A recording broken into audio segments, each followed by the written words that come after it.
latih. Pagi-pagi makan timun. Udah anak kita cantik, pandai pula berpantun.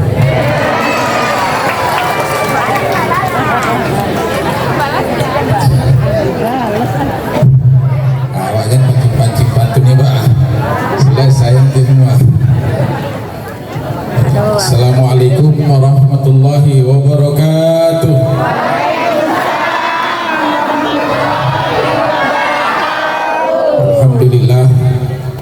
Alhamdulillahilladzi arsala rasulahu bil huda wa dinil haq liyuzhirahu 'alad dini kullihi wa kafa billahi shahida. Asyhadu an la ilaha illallah wahdahu la syarikalah wa asyhadu anna Muhammadan abduhu wa rasuluh. Allahumma shalli wa sallim wa barik ala sayyidina wa nabiyyina Muhammad ibni Abdillah wa ala alihi wa ashabihi wa man tabi'ahu ila yaumil qiyamah, amma ba'd. Puji syukur sama kita panjatkan kehadiran Allah Subhanahu wa taala pada malam hari ini di Masjid Muhsinin ini. Dulu kita sudah berencana untuk berjumpa pada perayaan Maulid juga, tapi dihantam COVID-19 kita gagal, batal. Akhirnya ini baru kita bertemu. Mudah-mudahan pertemuan kita ini diridhoi Allah Subhanahu wa taala. Amin. Ya Rabbal Alamin. Aku macam tak enak kurasa bapak-bapak di belakang saya. Ada kemana aku tak tahu lagi Pak. Sini orang tua kita ustaz-ustaz saja di sini Bu. Mau ke belakang Ibu tak pantas pula. Aku pusing-pusing aja lah ya. Apalagi remaja di sini ada yang pakai baju uniform, jilbab merah. Apalah pantun yang dibuat sama orangnya? Apa dibuat Bu? Oh pandai bikin pantun, insyaallah Ibu ya. Mudah-mudahan Ibu pun pandai juga pantun. Saya apalah dulu bapak-bapak sini ketua-ketuanya ini, hormat kami kepada 3 orang Ustadz Riswanto, Ustadz Hasbi, SHI, Bapak Ustadz apa lupa aku, Ketua LPTQ Ustadz Kuku Bima.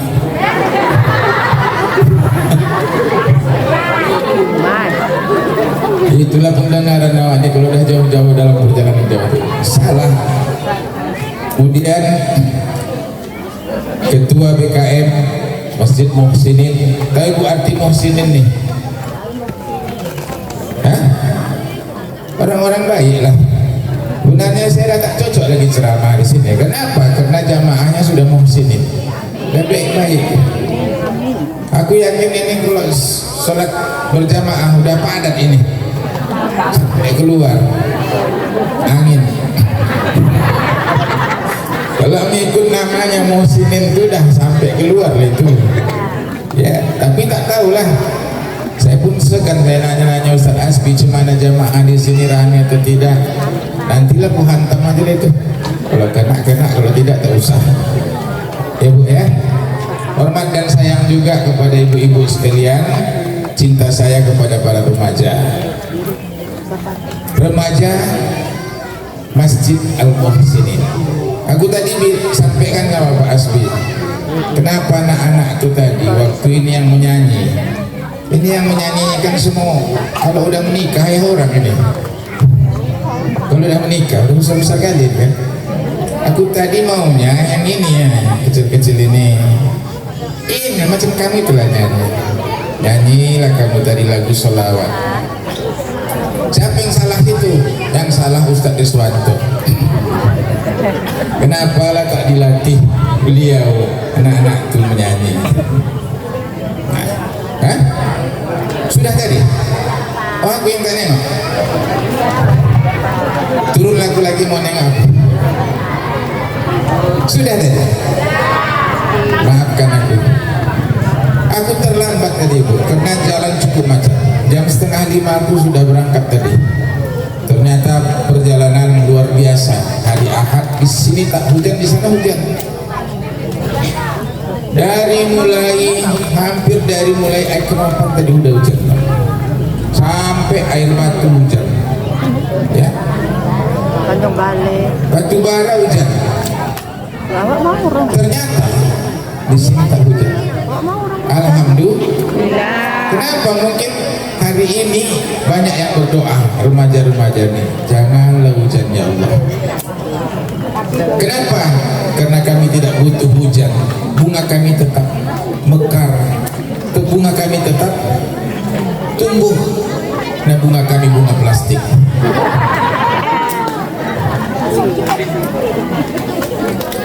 Ibu-ibu sekalian yang dirahmati Allah, saya akan sampaikan dulu tema kita. Tema ini sampai semalam kalau tidak salah, melalui Ustaz Riswanto. Ini tema kita, Ustaz.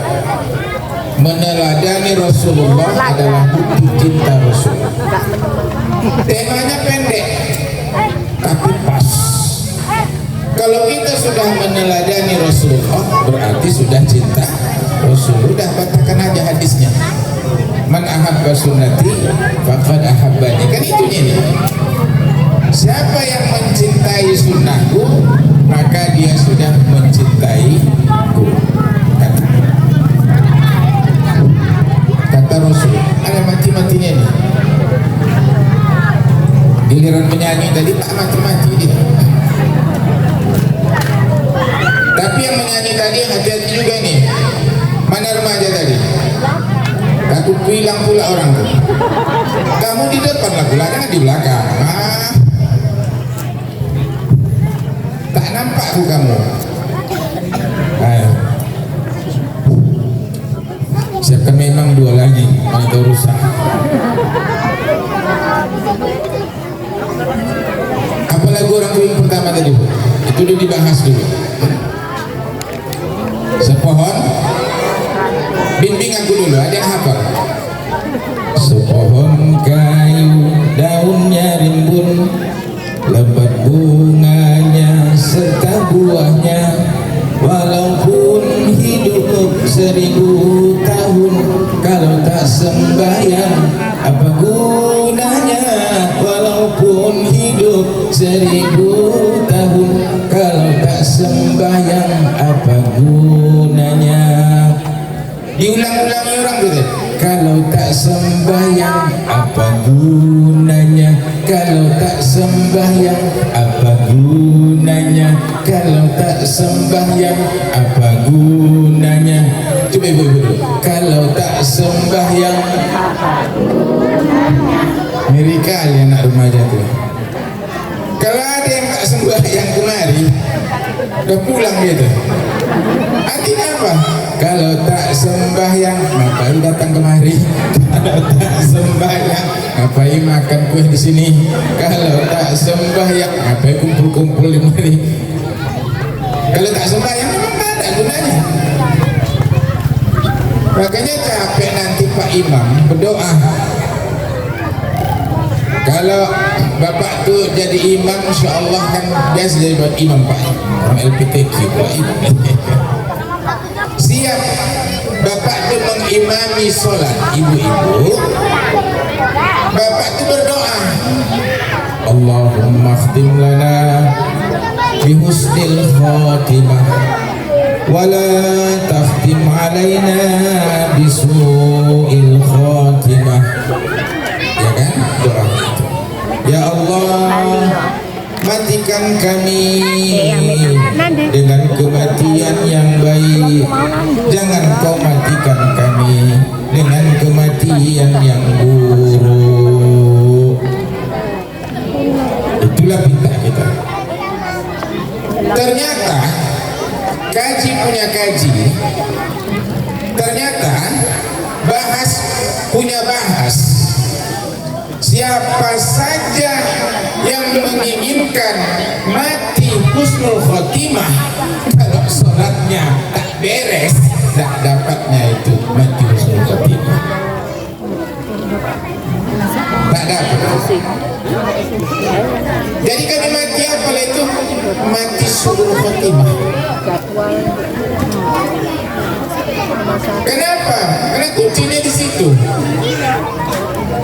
Setuju Bu? Halo remaja. Remaja, kalau tak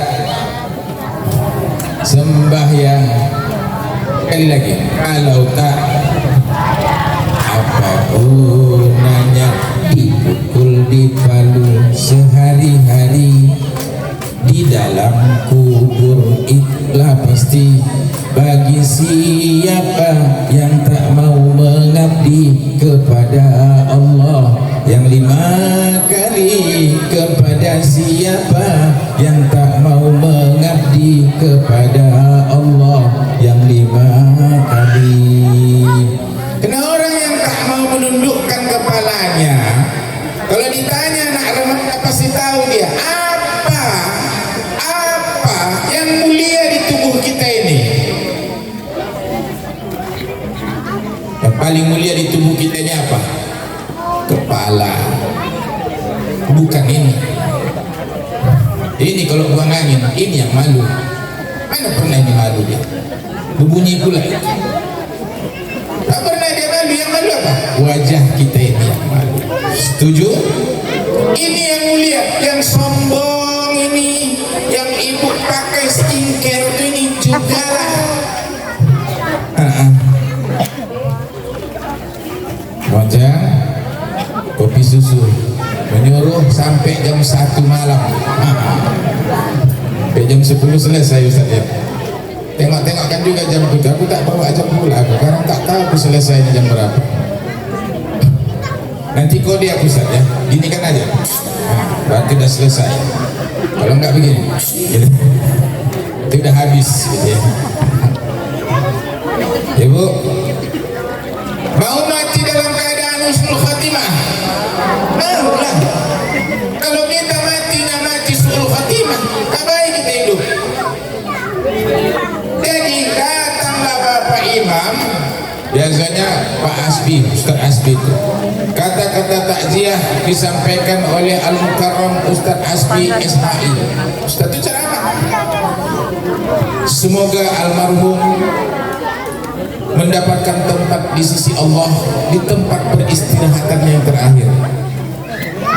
Ini yang mati ini tadi, yang baru ditanam 3 hari yang lalu itu tak sembahyang. Kata Ustaz Hasbi, semoga almarhum mendapatkan tempat yang terbaik di sisi Allah. Menyahut orang di kuburan itu. Gawat ini Ustaz. Itulah yang tadi itu dipukul di palu tadi. Remaja, dan kamu ada yang tak sholat ya? Jangan ada yang tak sholat. Tahunya aku dari wajah kamu nih. Nampak punya siapa yang sholat sama yang tak sholat. Nampak punya siapa yang masih ketinggalan sholatnya. Tahu aku. Anak remaja. Remaja yang sana juga, yang pakai baju batik. Masih ada juga yang tinggal-tinggal sholat. Tapi tak apa-apa, insyaAllah selesai kita perayaan malam hari ini, semuanya akan sholat. Semuanya sholat. Tak ada gunanya ibu kalau seandainya kita tak sholat.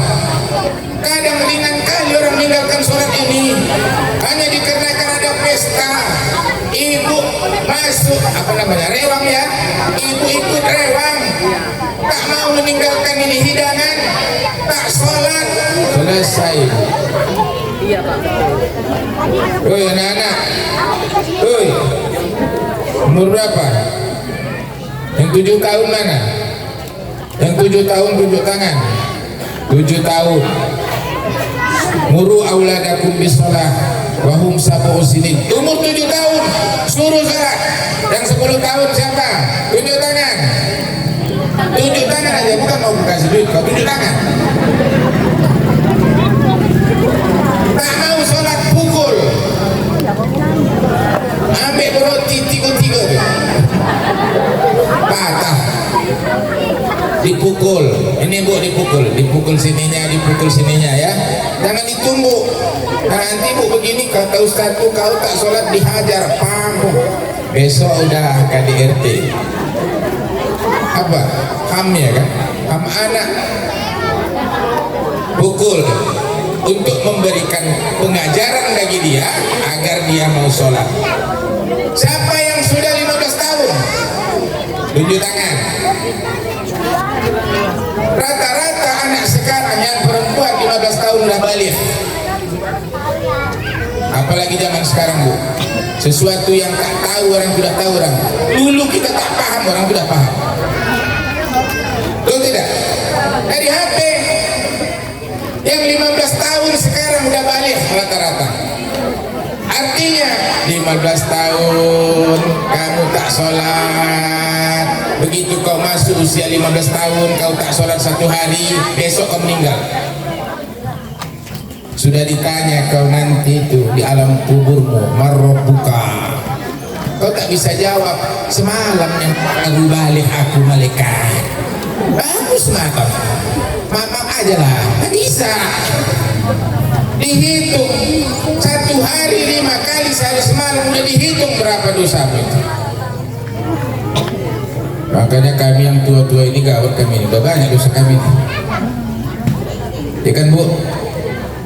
Betul tidak bu? Nah, syukurlah kamu remaja udah mau begini, ikut ngaji, ikut maulid.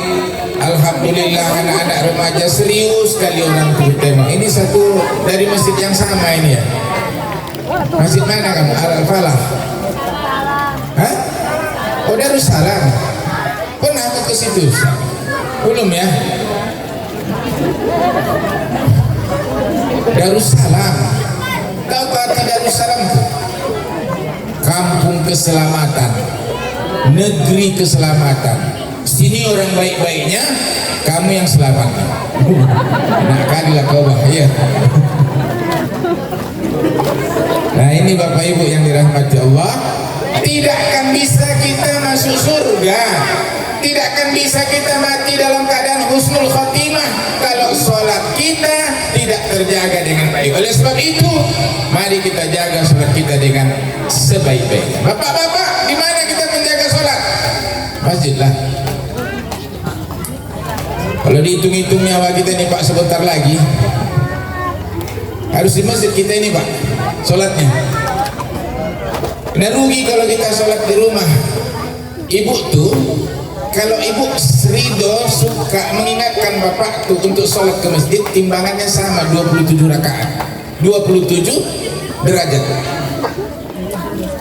Ibu cukup jaga harta suami di rumah. Bapak tuh berangkat subuh ke masjid, bapak tuh berangkat maghrib ke masjid, ibu jaga harta di rumah, nilainya sama ibu. Derajat bapak tuh nanti 27 kali derajat itu ibu peroleh juga. Jangan pala ibu cemburu, enaklah kau salat berjamaah 27 kali 27 derajat, aku tetap 1 derajat. Nah, yang rugi bapak-bapaknya yang tak mau mendapatkan 27 derajat. Di rumah 1, di masjid 27 kali 5, 1 kali 5, 1 kali 5 dapat langsung 5. Kalau 27 kali 5 berapa? 135. Itu yang betul. Ada yang bilang 150 dari sana. 135 Pak. Pak, 135. Artinya orang yang sholat berjamaah di masjid dengan yang sholat sendirian di rumah, derajat Pak, bukan kebaikan ya, beda derajat dengan kebaikan. Derajat itu pangkat. Besok kalau bapak sudah mulai padat berjamaah di masjid ini, berarti maulid kita malam hari ini sukses. Amin. Ibu pun begitu juga Bang. Masjid. Anak-anak begitu juga. Jangan anak-anak disuruh ke masjid Pak. Yang lucunya sekarang bapak-bapak banyak menyuruh anaknya ke masjid. Dia tak pergi ke masjid. Anak jangan disuruh tapi diajak. Kalau diajak, ayahnya ikut. Ini tidak, masjid. Masjid. Tengoknya ayahnya, ayah tak pergi, tapi takut dia sama ayahnya. Gila anaknya yang ramean pula di masjid. Yang mengamuk siapa? Ketua LPT. Kalau bahasa kami Tanjung kucuk batang leher orang ini satu-satu. Ibunya tak tanggung, Bu. Kenapa ayahnya tak ada? Tapi kalau ada ayahnya, dia takut ribut itu. Cukup dikode ayahnya dari depan. Takut ribut. Coba anak orang dikode begini. Kesian katanya. Apa kebiasaan? Apa yang begini? Itu yang viral itu. Apa kan? Hah? Tak tahu juga. Sok mantap kok, sok tak tahu.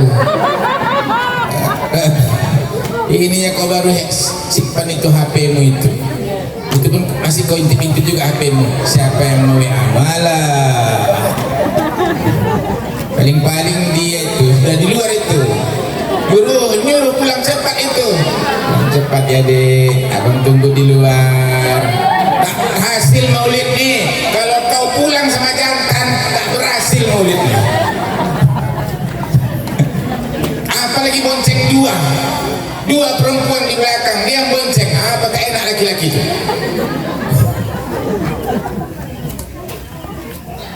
Ya Allah ya Tuhan, hati-hatilah Bu, anak-anak kita ini. Anak-anak ini bisa membuat kita masuk surga dengan mudah dan bisa membuat kita masuk neraka dengan gampang. Kok bisa begitu Pak? Anak-anak ini bisa membuat kita masuk surga dengan mudah. Kenapa?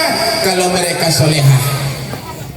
Kalau kamu soleh, betul-betul kau jadi anak soleh, kau cukup tampungkan tanganmu ke hadapan Allah. Ibumu yang sudah tiada, omakmu yang sudah tiada, atau kau sujud akhir di sepertiga malam, kau berdoa kepada Allah, Allahumma ighfir lahu warhamhu wa'afihi wa'fu anhu wa akrim nuzulahu waj'alil jannata mathwahu. Menangis kau minta kepada Allah penuh dengan harap siksa kubur hilang.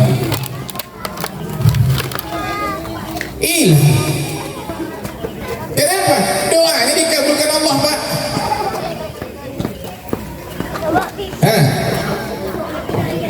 Dikabulkan Allah doanya.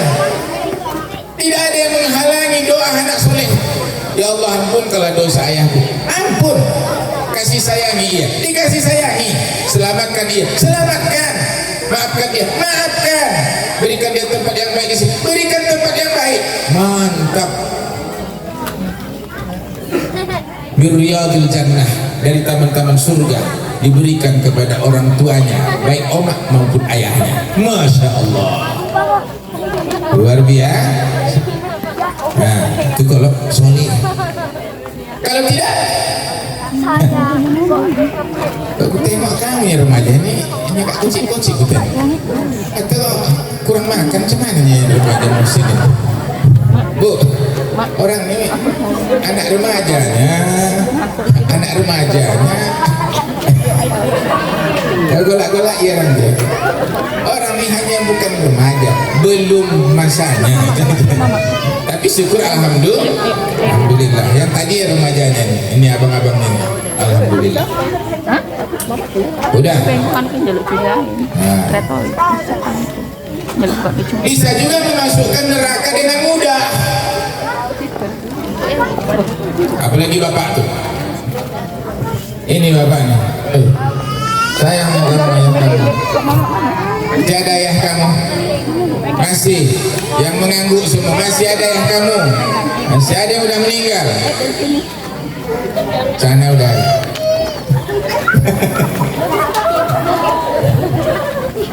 Yang mudahan mereka ini masuk neraka ini bapak-bapak ini.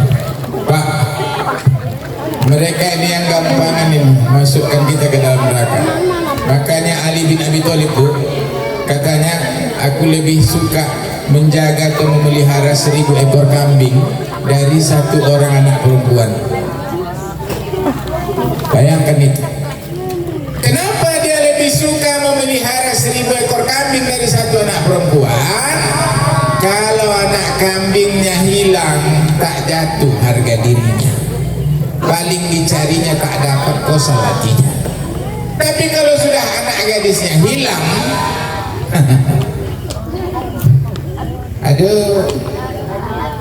aduhai, apalagi dilarikan jantan entah kemana karena cinta.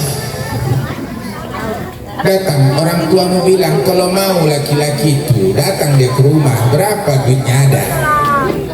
Datang kata laki-laki itu, ketika kau tanya, bang ada udah duit abang, limpernya ada deh. Datang kata si laki-laki itu sama dia, nih kau cinta nggak sama aku? Cinta. Tunjukkanlah bukti cintamu padaku dengan aku yang tak berduit nih. Apa yang harus kutunjukkan? Ayo kita dari nikah, dilarikannya kau. Seminggu baru kau menyesal.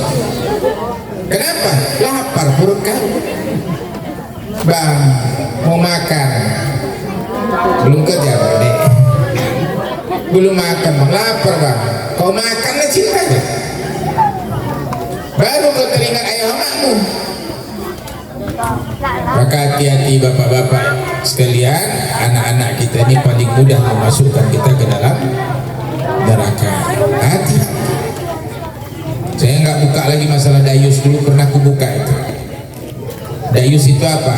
Orang tua yang tidak punya rasa cemburu. Salah satu haramallahu ilaihim yaumal qiyamah, atau di dalam hadis harama yang apa namanya, la yanzuru, ada bahasanya la yanzuru ilaihim. Ada tiga yang Allah tidak mau melihat mereka di pada hari kiamat. Termasuk yang tak mau Allah melihat pada hari kiamat adalah ad-dayyus. Apa itu dayus? Alladzi la yugharu li ahli, orang yang tak punya rasa cemburu terhadap keluarganya. Jadi ibu-ibu harus cemburu. Oh, anak kita ini harus cemburu gitu. Ibu yang melahirkannya, ibu yang menyusuinya, ibu membesarkannya, bapak tuh cari duitnya, sudah sampai dia dewasa. Sudah dewasa, orang lain membawanya. Cemburu kita. Anak saya dibawa kemana? Jalan udahlah rusak. Entah berapa kali rem itu kan. Paham? Itu. Itulah namanya dayus. Tak cemburu ibu. Wajib cemburu.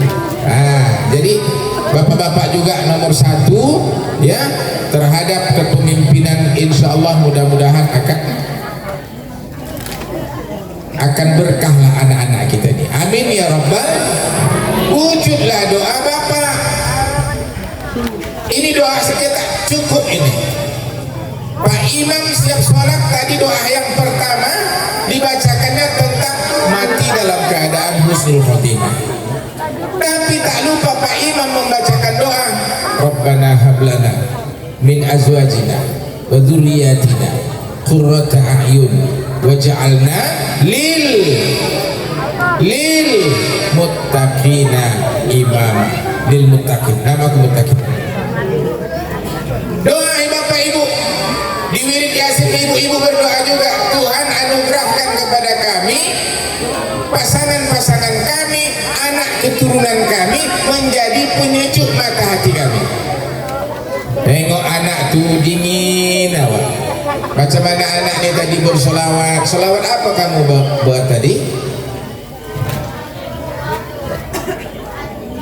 Oh itu al-hujratu al-hijratu. Itu tadi dibacakan anak-anak itu. Dingin tak mata ibu menengok anak itu tadi waktu bersolawat? Dingin. Anak siapa yang baca Al-Quran tadi? Tunjuk tangan omaknya. Tak ada omaknya? Tak datang. Wadah. Cemana tanya omaknya? Cemana hatinya ketika anaknya tadi baca Al-Quran?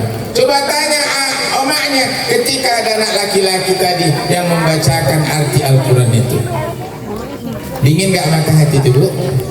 Dingin. Makanya ada ibu orang nengok anaknya itu menggeletar mata hatinya, panas. Bahkan tak mau dia nengok anaknya itu, suruhnya pergi, matanya ke sana, nyuruh berangkat kan, pergi kok, keluar, kalau tak keluar aku keluar. Menengok anaknya tak mau dia. Kenapa? Karena saking kan nakalnya anaknya. Ada anak remaja sekarang mau dia menghisap lem kambing, padahal lem itu dihisap kambing yang wajar untuk menghisapnya itu, tetapi dia yang menghisap lem kambing itu. Ada kau pernah tengok kawan menghisap lem kambing? Tak pernah ya, alhamdulillah. Tapi ada nggak tahu kau yang menghisap lem kambing? Tak tahu juga. Di mana kau tinggal? Atau memang tak ada jual lem kambing di sini? Gak ada. Alhamdulillah. Ini kalau sudah mau rusak ini bukan lem kambing lagi. Anak-anak ini kalau sudah mau rusak, pertali pun dicium orang. Dibukanya tangki kereta gitu tuh, pokoknya tenggel. Ditengoknya udah tak ada lagi isi, pertalit di dalamnya tuh berputar-putar dia. Bagaimana supaya tenggel? Nah, itulah kalau sudah mental tuh mental pemabuk. Mudah-mudahan anak kita janganlah dijauhkan hal-hal begitu. Amin. Itulah yang kita takutkan. Jangan sampai nanti ada anak-anak kita, ibu-ibu di rel kereta api itu entah apa-apa kerjanya. Duduk di rel tuh. Entah macam-macam. Aku nampak dulu tadi. Itu pertama. Yang kedua Bapak Ibu. Kemudian saya teruskan ini karena udah tanggung kali. Apalagi yang menjadikan pintu husnul khotimah itu tertutup. Kalau sudah pintu husnul khotimah tertutup, berarti tak dapat kita ibu-ibu mati dalam keadaan husnul khotimah. Yang kedua, sepakat para ulama, orang yang meninggalkan sholat tidak akan dapat husnul khotimah. Yang kedua, orang yang durhaka terhadap kedua orang tuanya tidak dapat itu husnul khotimah.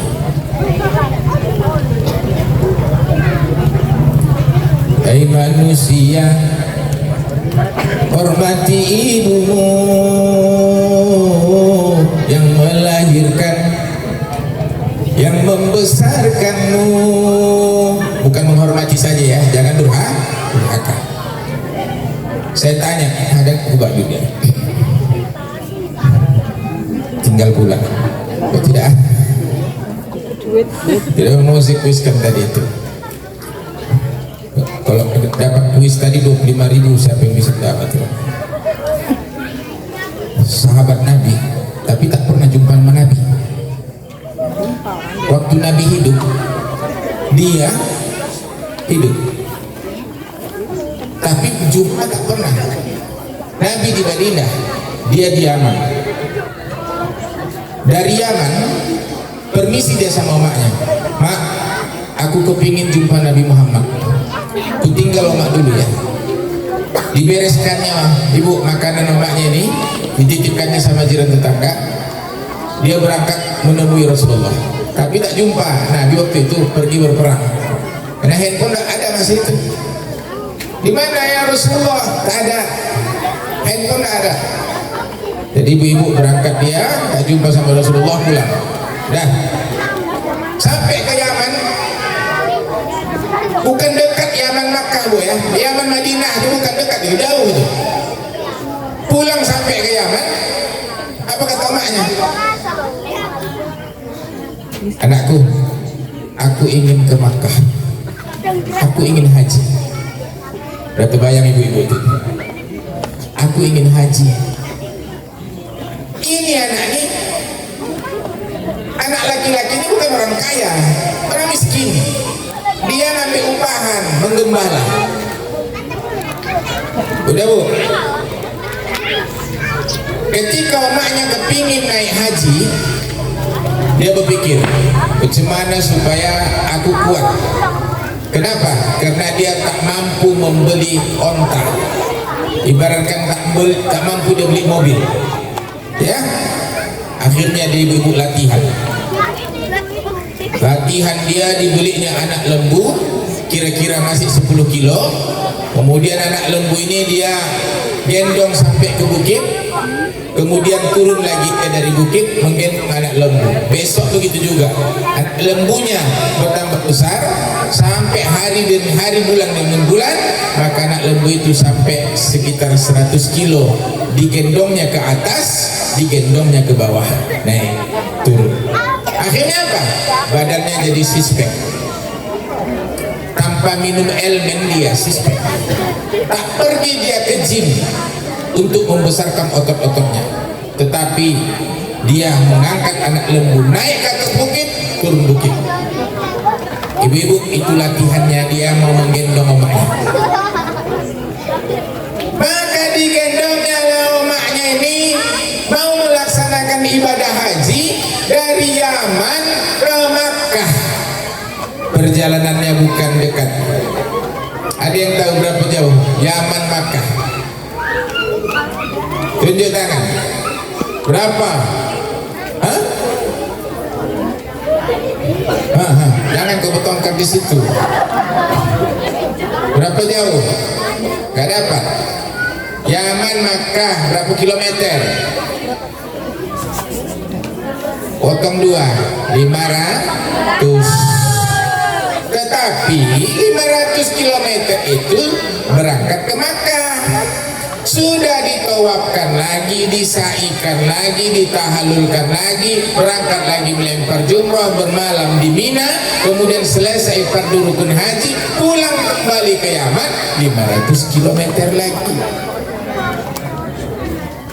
Ibu-ibu tahu tidak 500 km? Kalau dari Tanjung Balai, Simpang Kawat sampai ke Medan itu 179 km baru. Dari Simpang Kawat sampai Medan 179 km. Kalau sampai 500 km sampai kemana? Ke Tapiang, Langsa, ya, lewat lagi itu, ya, lewat lagi. Mungkin udah sampai kemana nih, jauhnya itu. Begitulah seorang anak laki-laki ini menggendong omaknya ke Makkah. Luar biasa kan? Bu, coba suruh nanti anak ibu menggendong ibu ke pajak pagi aja. Tak lalu. Yang duluan menyatakan tidak, yang paling gemuk badannya.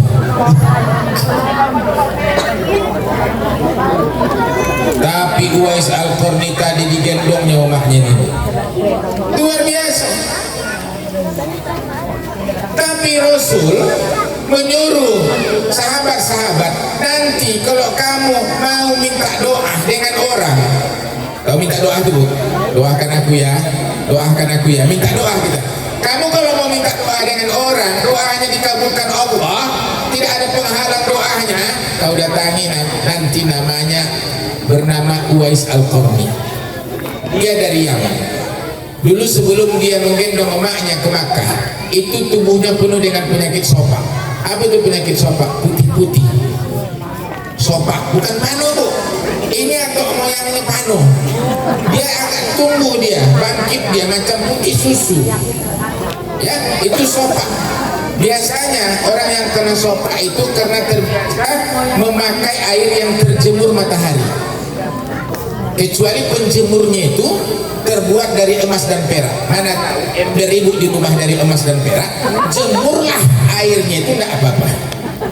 Tapi kalau embernya cuma ember plastik atau terjemur dengan tong yang terbuat dari batu, airnya panas dan dipanaskan oleh matahari, namanya air musammas, makruh dipakai kalau untuk berwudu. Kalau terbiasa memakainya itu, ibu-ibu akan berubah menjadi putih seputih-putihnya. Tapi putih yang menakutkan, namanya sopak. Perempuan yang kena sopak, kalau dalam buku nikah, mohon maaf, kalau ada anak gadis kena sopak badannya, begitu mohon maaf malam pertama, tengok lakinya, ya Allah sopan, itu boleh dipulangkan kembali. Namanya dalam bab uyubun nikah. Iya, kalau bahasa kami tak aci lah, incut, pulangkanlah balik. Kenapa? Sopan. Dan gadis saya jangan, kalau pano mudah ubatnya. Pano kalpana. Remaja, itu juga.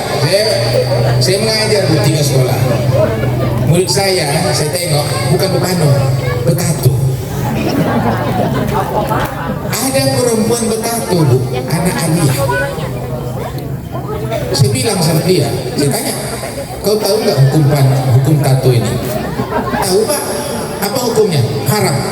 Oke, kurasa kalau anak kecil pun kau tanya nanti tetap dibilangkan orang itu haram itu. Tapi begitu kau tanya, sejauh apa haramnya?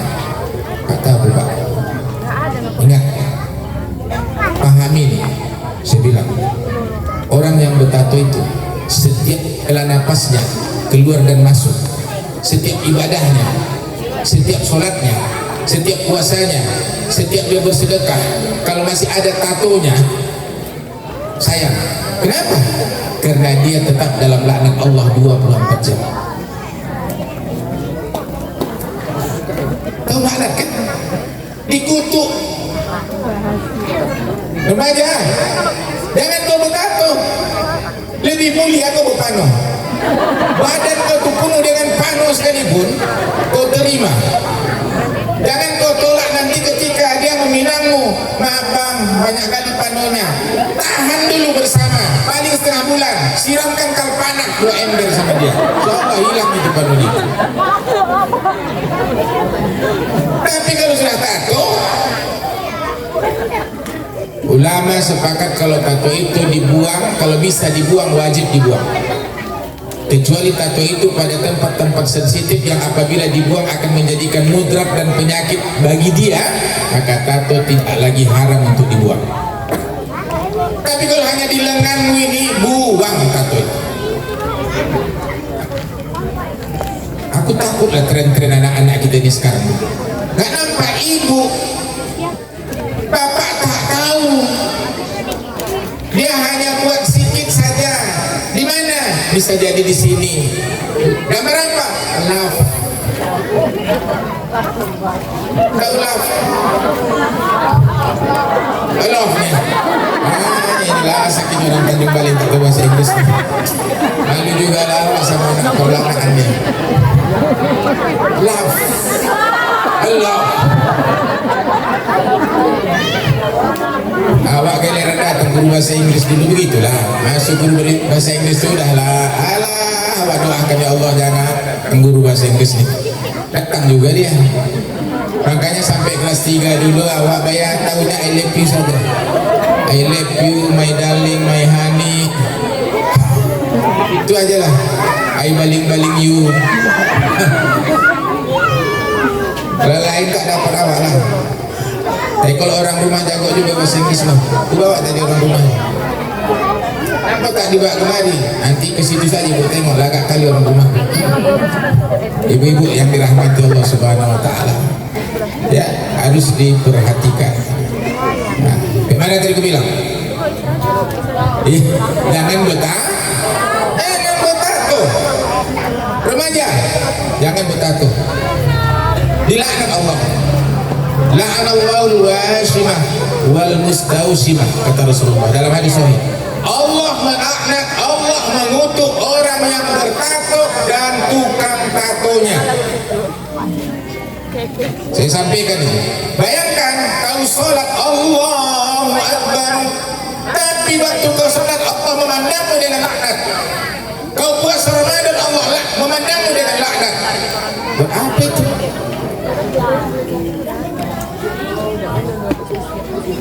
Sama ibu-ibu saya sampaikan. Ada hal-hal Ustaz Asbi yang perlu saya sampaikan dulu.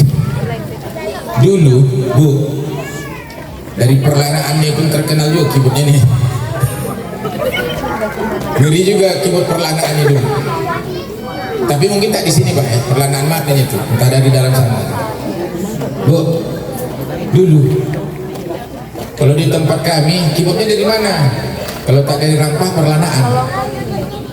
Kenapa begitu? Ada servis customer. Agak terbuka sedikit. Tidak boleh pahu nampak lah. Paham maksud saya itu? Keyboardnya agak ngeri. Apa nama keyboardnya? Keyboard bongkar. Keyboard bongkar. Nauzubillah. Pesta kita kan pesta itu kan walimah namanya. Walimatul urus, bersedekah. Setiap apa yang dimakan oleh orang lain akan menjadi nilai sedekah bagi kita. Tapi sayangnya nilai sedekah itu hapus semuanya. Kenapa? Karena kita suguhkan sesuatu yang haram. Oke.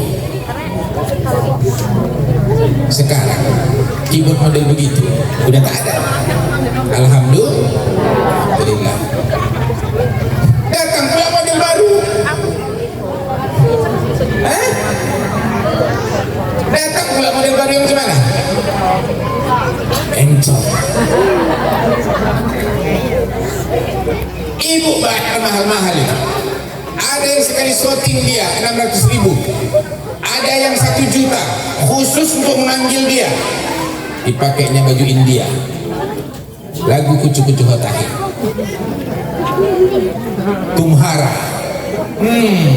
Dia pun pergi sana ke sini, panjat sana panjat sini. 700.000. Sayang ibu-ibu, pesta kita walimatul urus hukumnya disunnahkan oleh Rasulullah SAW. Makanan-makanan kita adalah bagian daripada sedekah kita untuk mensyukuri bahwasanya anak saya hari ini dipestakan karena sudah mendapatkan jodohnya. Kesyukuran kita kepada Allah dengan mengundang orang-orang yang hadir. Tapi sayang, pada saat itu kita suguhkan sesuatu yang tidak dibenci oleh Allah. Bukan hanya sekedar dibenci. Halo. Setiap kalimat la'ana di dalam hadis itu hukumnya dosa besar. Termasuk ini. La'an Rasulullah, dilaknat Rasul. Siapa? Al-mutasabbihina birrijal minan nisa. Allah mengutuk, melaknat laki-laki yang menyerupai perempuan. Begitu juga sebaliknya, al-imra'atul murajjalah, perempuan yang model seperti laki-laki. Al-imra'atul murajjalah.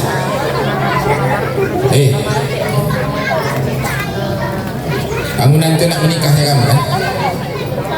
Waktu menikah jangan sempat nanti waktu mendandanimu, menghiasmu itu laki-laki. Aku bilang laki-laki nih. Kalau ada, kau dengar brother, kau dengar nih, baik-baik. Kalau ada laki-laki pada hari pertama setelah kau ijab kabul dengan istrimu, ternyata istrimu dihias oleh seorang laki-laki, maka pada saat itu juga kau sudah tuliskan golongan orang-orang ahli neraka. Kenapa? Kena dayus. Perempuan dayus ibu haramallahu alaihil jannah, diharamkan masuk surga. Wah, semana lah Ustaz yang lewat-lewat sudah kami buat tobat. Jangan buat lagi. Paham ya Bu ya? Saya datang ini untuk menyampaikan bagaimana kita mencintai Rasulullah itu dengan meneladaninya. Apa yang diperintahnya, apa yang dilarangnya kita kerjakan. Itulah tandanya kita cinta dengan Rasulullah. Bukan hanya sebatas ucapan, tapi kita laksanakan. Rasul melarang kita begini, kita jauhi apa yang dibenci oleh Rasulullah itu. Rasul melaknat ini, apalagi yang dilaknat Rasul, kita jauhi yang dilaknat Rasulullah itu. Supaya apa? Kita bahagia. Nah, sampai bahan itu. Ya, Ibu sampaikan. Makanya pandangan umum itu banyak, lari-lari ceritanya, tapi banyak nilai hukumnya harus sampai. Bukan datang Ustaz melawak saja, tak ada yang dibawa pulang. Harus ada kita bawa pulang. Besok harus takut kita. Udah banyak itu sampaikan itu. Kalau ibu ini dah capek lah dia tangannya begini aja. Nanti ibu tengok lagi mau tidur, nanti ibu buka lagi. Ya, biar dapat dia. Insya Allah. Orang kita mau mati dalam keadaan husnul khotimah. Alhamdulillah. Kalau seandainya anak-anak kita nanti, kita semuanya ini adalah orang-orang yang tidak durhaka kepada orang tua, mudah-mudahan kita punya kesempatan masuk atau mati dalam keadaan husnul khotimah. Tapi kalau durhakanya dia tak dapat itu. Kalau orang durhaka ini banyak kali ya. Ada diharamkan surga baginya, ya, termasuk di dalam kalimat la yanzurullahu ilaihim yaumal qiyamah. Allah tak mau menengoknya di hari kiamat tuh. Ibu, pada hari kiamat manusia berkumpul di akhirat, ada kelompok-kelompok yang Allah tidak mau memandang mereka terus. Bayangkan kalau seandainya Allah tak mau memandangnya, itu artinya kita sudah tidak punya arti apa-apa lagi di akhirat. Kenapa? Salah satu di antaranya karena durhaka kepada kedua orang tua. Dan yang ketiga, supaya kita jangan sampai mati dalam keadaan suul khotimah. Ketiga, jangan banyak buat zalim. Bagaimanapun doa kita supaya mati dalam keadaan husnul khotimah, bapak-bapak, anak-anak remaja, berkali-kali kita minta kepada Allah, ya Allah matikan saya dalam keadaan husnul khotimah. Sujud akhir pun kita minta, ya Allah matikan saya dalam keadaan husnul khotimah. Tak mati kita husnul khotimah, ibu. Kalau seandainya kita banyak buat zalim dengan orang. Apa zalim? Aniaya sama orang. Harta orang kita ambil, bukan hak kita, kita ambil. Tanah orang kita geser, sandal orang kita pakai untuk selama-lamanya. Berhutang kita sama orang, kita doakan dia mati supaya nggak dibayar. Nampaya nih kalau waktu minta utang, ibu mau berutang awak, mak kayak pemain sinetron datang, bantulah aku, susah, ku bayar, yakin aja, yakin kan yang aku kan, adanya wajah dusta, tidak kak, tidak, kasihlah ya, iya kak, berapa kakak mah? 1 juta, balik lama sebulan, udah 3 tahun tak dibayar. Didoakannya juga mati supaya tak dibayar. Zolim namanya. Orang-orang yang banyak zolimnya begini, mau minta husnul khotimah, apa bahasa Inggrisnya? Gak ada peluangnya, bu. Ya, mulut, bu. Kalau pedang lukai tubuh, masih ada harapan sembuh. Tapi kalau sudah lidah lukai hati, kemana obat mau dicari? Tajam kali lidahnya, nyakiti orang, maki orang, memfitnah orang. Orang-orang begini mana ada can masuk dalam keadaan husnul khotimah? Tak dapat. Maka kita harus selalu menghindar dari orang-orang yang menggunjing. Kenapa? Bahaya, bu. Efeknya. Apa kita ini di sini aja lah, bu? Ibu pasti di sini udah kenalan semua nih kan? Ada Bu Ijah, kenal Bu Butet, ada Bu Ani, kenal apa lagi? Siapa di sini? Ya, pasti kenal-kenalan. Besok kalau ada yang meninggal dunia, meninggal Kak Ijah mana? Ini Wak Udin, innalillah.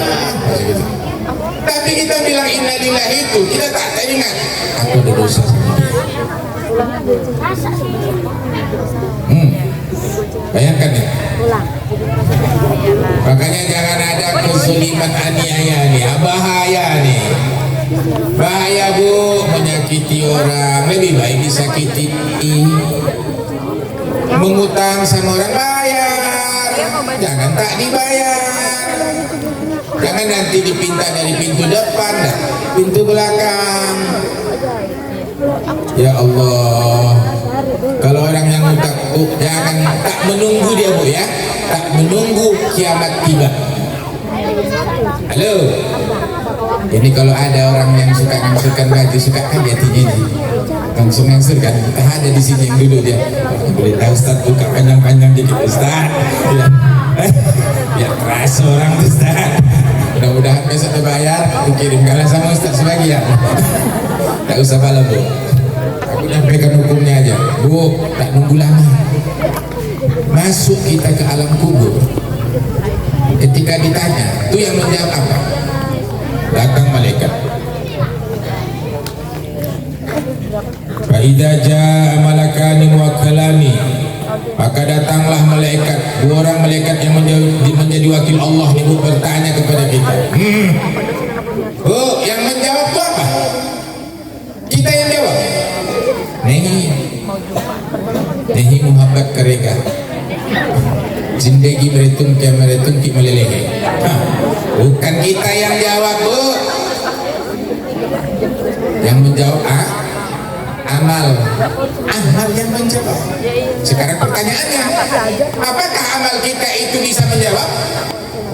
Walaupun amal kita banyak di dunia, ibu sholat, ibu datang pengajian, ibu berpuasa, bahkan puasa sunat ibu rajin bersedekah, sehingga beberapa tiang masjid ini ada infak ibu.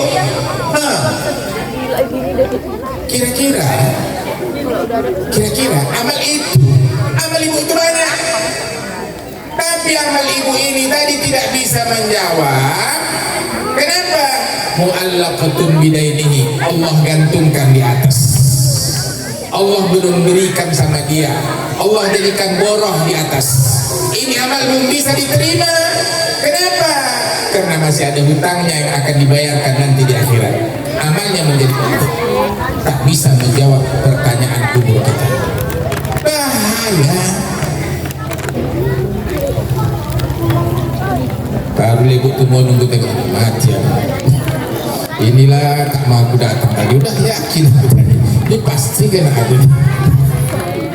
Alah kena semuanya nih. Jangan sok suci lah kita ini ya kan. Yang jelas ibu punya keyakinan, punya tekad untuk membayar. Berusaha membayar. Saat ini datangi dia. Besok datangi bu, kalau nggak bisa malam ini besok datangi. Mengingat kaji Ustaz tuh tadi bilang dari Tanjung Balai itu, takutlah aku mati kena utang. Lu kira lah kita ya, begitu orang. Berapa nih utang sebetulnya? Itu ya kak ya, aku pikir tak mau kakak datang lagi. Aku pun diam-diam kan aja kak, tak apa-apa lah aku pikir. Tapi kalau udah datang kakak beli, hitung-hitung punya itu 1,5 juta kak. Ya Allah, banyak ya. Aku bayarlah dulu 50 ya, 50. Nanti kalau ada itu aku bayar. Ya. Seminggu lagi datang, bayar 10.000. Karena betul-betul itulah yang ada dua uang yang membayar 10.000. Sebulan lagi datang dia, bayar 30.000. Kebetulan orang yang memberi utang tadi baik, 10, 30. Ibu-ibu belum sampai 1,5 juta dibayarnya, mati dia. Baru 500.000 dibayarnya, 1 juta lagi. Tapi dia sudah punya tekad untuk membayar hutangnya itu. Sudah ada usahanya membayar. Maka Rasul menyatakan, aku yang akan membayar nanti di akhirat. Nabi yang harus membayar. Apa lagi? Tapi ada keinginan. Jangan tak ada keinginan, lari-lari dia. Ibu-ibu yakin mungkin nggak dibayar anaknya. Ibu meninggal dunia, maka setelah berhabisnya Nah, pas sama saya, kami sudah sepakat anak-anak beliau mewarisi segala hutang-hutang Oma akan kami tanggung. Entah dibayarnya atau tidak. Ibu yang tahu hutang ibu di mana, anak-anak tak tahu. Makanya jangan banyak zalim. Fa inna zulma zulumatu yaumal qiyamah wa ma liz-zalimina min ansar. Kalau hadis tadi disebutkan, maka sesungguhnya perbuatan zalim itu ibu-ibu adalah kesulitan di atas kesulitan nanti pada hari kiamat. Kenapa? Urusan kita dengan manusia itu jauh lebih sulit dibandingkan urusan dengan Allah. Bayangkan kita hidup di dunia ini sudah 50 tahun, 60 tahun, tetapi terlalu banyak orang yang kita zalimi, hatinya yang kita sakiti, hartanya yang kita ambil, tanahnya yang kita geser. Pulang kamu, ini Nabi Thailand ini kuasa ya. Oh ya, yang berapa sudah? Ustaz, udah ya, udah bisa lihat ya? Oh, udah. Alhamdulillah, aku makin cepat, makin suka aja. Udah orang rumah tuh. Ya Bu, cukup itu ya. Tapi ku akhiri lah pula, tadi baru 3. Tanggung ini ada satu lagi, kau buka lagi. Kau depan satu lagi. Enggak, satu lagi ya. Biar komplit ini kaji kita malam ini, supaya kita mengikuti Rasulullah. Inilah maknanya kita bermaulid itu Bu. Tidak ada hal-hal lain kecuali kita ingin mengambil ilmu, kemudian menerapkan ilmu itu, karena ilmu itu dari Rasulullah. Kita amalkan ilmu itu, maka kita adalah bagian daripada orang yang mencintai Rasul. Terakhir, jangan banyak maksiat. Jangan banyak maksiat. Kalau zalim itu antara kita dengan manusia pasti ada yang disakiti. Tapi kalau maksiat ini tidak ada yang disakiti, tapi kita yang berbuat. Jangan minum khamar. Anak-anak muda, jangan kamu sabu-sabu. Ya, kalau kau mati nanti dalam keadaan sabu-sabu, selesailah kau. Maka sabu itu jenis khamar. Kalau jenis khamar, sekali kau pakai 40 hari itu akan berada di tubuhmu. Maka kalau mati kau dalam 40 hari, itu artinya kau mati dalam keadaan fasik. Kenapa? Karena benda haram itu masih berada di tubuhmu. Orang yang minum khamar itu zatnya tidak hilang selama 40 hari. Maka hati-hati, apalagi orang yang baru minum, banyak dia minum, mati, itu biasanya dia akan mengeluarkan darah. Kenapa? Karena dengan khamar itu mengencerkan darahnya. Begitu mau disolatkan, tak bisa disolatkan. Kenapa? Darah keluar dari seluruh lubang yang ada, dari hidung keluar, dari telinga keluar. Kenapa? Darahnya panas, baru minum khamar. Bagaimana cara menolakkannya? Sambil dipakailah selang, ambil dorsenya, solatkan sambil dimatikan. Orang yang datang mendoakan pun hanya sekedar aja, tidak usah banyak-banyak. Kenapa? Gak ada artinya lagi. Paham anak muda? Jangan maksiat. Ya, sholat itu juga kau tinggalkan maksiat itu. Maka kalau ada kamu di rumah tak sholat, kalau ada ayahmu sholat, omakmu sholat, kamu adik abang 5 orang, kakakmu, dirimu, adikmu 5 orang kamu tak sholat, maka rumah itu sudah digolongkan rumah ahli maksiat. Bukan harus berjudi dalam rumah baru disebut rumah maksiat, ibu. Di rumah orang tak sholat sudah maksiat itu. Anak kita di kamar tak sholat, maksiat kau kepada Allah. Betul. Maka oleh sebab itu, alhamdulillah lah aku diundang malam ini. Ya, jauh-jauh aku datang ibu-ibu. Kalau seandainya kita ambil pelajarannya, kita amalkan besok, insya Allah maulid kali ini berhasil. Kalau udah berhasil, kalau muka aku mau datang lagi. Ku tengok dari mana? Ku telepon nanti Pak Aspi. Pak Ustaz Aspi, gimana masih kita udah penuh atau tidak? Makin penuh, makin maju Ustaz katanya. Makin maju, rupanya makin maju ke muka. Kalau itu tak datang aku lagi. Ya, Itu bahaya itu, makin maju ke muka. Biasanya ibu mundur ke belakang, banyak juga 5 saf, ya kan, 7 saf, tiba-tiba makin maju ke muka. Macam sholat tarawih, kan makin maju kan? Iya, sholat tarawih itu sampai ini, banyak orang hadir. Tapi hari-hari akhirnya itu maju ke depan. Aduh, tinggal 1 saf. Ibu bapak hadirin yang dirahmati Allah, itu saja mungkin yang dapat saya sampaikan. Mudah-mudahan apa yang saya sampaikan kepada bapak-bapak sekalian, juga ibu-ibu yang sudah menyoting saya dari awal sampai akhir, boleh diberikan nanti, dimasukkan ke Facebook, bisa nanti didengarkan oleh orang-orang lain. InsyaAllah saya dapatkan juga, ibu dapatkan juga. Mana tahu nanti saya jadi Ustaz Somad. Kebetulan Ustaz Somad itu dekat dengan saya. Nah, saya di Kecamatan Tanjung Balai, dia di Silo Laut. Kalau ibaratkan pemilu, kami satu dapil, satu daerah pemilihan, ya, sama Ustaz Somad di Silo Laut.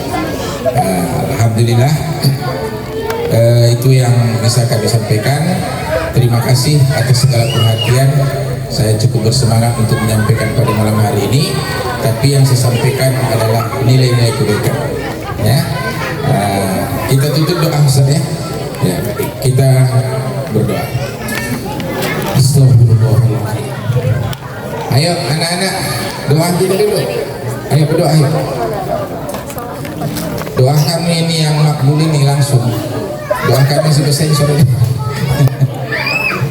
Astagfirullahaladzim. A'udzu billahi minasyaitonir rajim. Bismillahirrahmanirrahim. Alhamdulillahi rabbil alamin. Wassalatu wassalamu ala asyrafil anbiya'i wal mursalin wa ala alihi wa ashabihi ajma'in. Allahumma a'inna ala dzikrika wa syukrika wa husni ibadatik. Allahumma ighfir lana dhunubana wa liwalidina warhamhum kama rabbawna shighara. Wa li jami'il muslimina wal muslimat wal mu'minina wal mu'minat al-ahya'i minhum wal amwat bi rahmatika ya arhamar rahimin. Allahumma inna na'udzubika min 'ilmin la yanfa' wa min qalbin la yakhsha wa min nafsin la tasba' wa min du'a'i la yustajabu laha ya arhamar rahimin. Allahumma ij'al awladana kulluhum salihatan wa ta'atan. Allahumma ij'al awladana kulluhum salihatan wa ta'atan. Allahumma ij'al awladana kulluhum salihatan wa ta'atan wa kulluhum zakiyah wa rizquhum wasi'ah ya arhamar rahimin. Rabbana atina fid dunya hasanah wa fil akhirati hasanatan wa qina adzabannar. Sallallahu wasallam alaihi walhamdulillahi rabbil alamin. Lebih kurang saya mohon diberi kemaafan. Makan Bu. Makan durian bersama kekasih. Cukup sekian dan terima kasih. Billahi taufiq wal hidayah. Assalamualaikum warahmatullahi wabarakatuh.